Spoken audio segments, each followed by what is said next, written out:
సార్వత్రిక ఎన్నికల సందర్భంగా భారతీయ జనతా పార్టీ జిల్లా అధ్యక్షులు వంగల శశిభూషణ్ రెడ్డి మీడియా సమావేశం ఏర్పాటు చేశారు.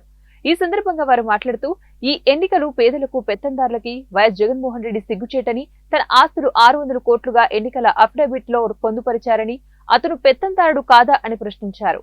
బద్వేలు నియోజకవర్గంలో బీజేపీ ఎమ్మెల్యే అభ్యర్థి బొజ్జా రోషన్న గెలుపు ఖాయమైందని, గడిచిన 5 ఏళ్లలో వైసీపీ నాయకుల అభివృద్ధికి కాకుండా భూమాఫియాతో ప్రజలను తీవ్రంగా ఇబ్బంది పరిచారని, ఇప్పటికే బద్వేలు నియోజకవర్గం మీదుగా 2 నేషనల్ హైవేలు కేంద్ర ప్రభుత్వం వచ్చాయని, రాబో ప్రభుత్వంలో బద్వేలు నియోజకవర్గాన్ని అన్ని విధాలుగా అభివృద్ధి పరుస్తామని ఈ సందర్భంగా అన్నారు.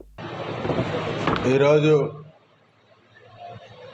బద్వేలు అసెంబ్లీ స్థానం నుంచి భారతీయ జనతా పార్టీ అభ్యర్థి బొజ్జా రోషన్న గారి గెలుపు ఖాయమైంది.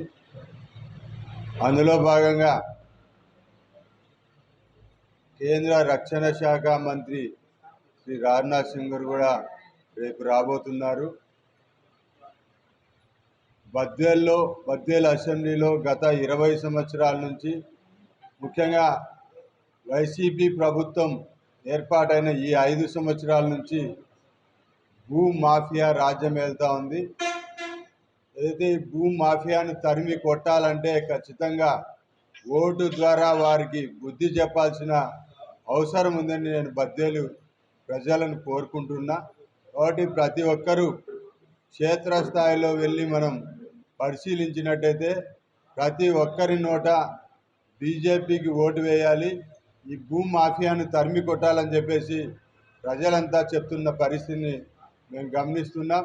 20 ఏళ్ల నుంచి ఒకటే కుటుంబ పెత్తనంలో ఈ బద్వేల్లో అనేక అక్రమాలు, పేదల భూములు కొల్లగొట్టడం, చివరికి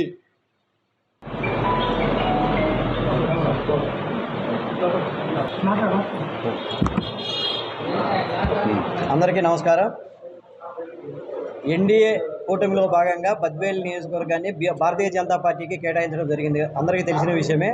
దాంట్లో భాగంగా బొజ్జా రోషన్న గారిని ఎమ్మెల్యే అభ్యర్థిగా మనకి ఇక్కడ పోటీ చేస్తున్న సందర్భంగా జాతీయ నాయకత్వం, భారతీయ జనతా పార్టీ జాతీయ నాయకత్వం గుర్తించి రేపు బీజేపీ అభ్యర్థి అయినటువంటి బొజ్జా రోషన్నకు మద్దతుగా ఎన్నికల ప్రచారం నిర్వహించే దానికోసం మన కేంద్ర రక్షణ శాఖ మంత్రి వర్యులు శ్రీ రాజ్నాథ్ సింగ్ గారు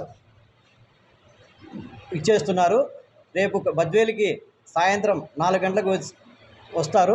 సాయంత్రం 5 గంటల వరకు 5 గంటల వరకు మీటింగ్ ఉంటుంది. ఆర్టీసీ బస్టాండ్ పరిసర ప్రాంతంలో మీటింగ్ ఏర్పాటు చేయడం అనేది. కాబట్టి ఈ కార్యక్రమానికి బద్వేలు నియోజకవర్గం నుంచి చుట్టుపక్కల, అలాగే భారతీయ జనతా పార్టీ, తెలుగుదేశం, జనసేన నాయకులు అందరూ కూడా తరలి వచ్చి ఈ కార్యక్రమాన్ని జయప్రదం చేయాలని చెప్పి ప్రతి ఒక్కరిని పేరు పేరున వేడుకుంటున్నాము.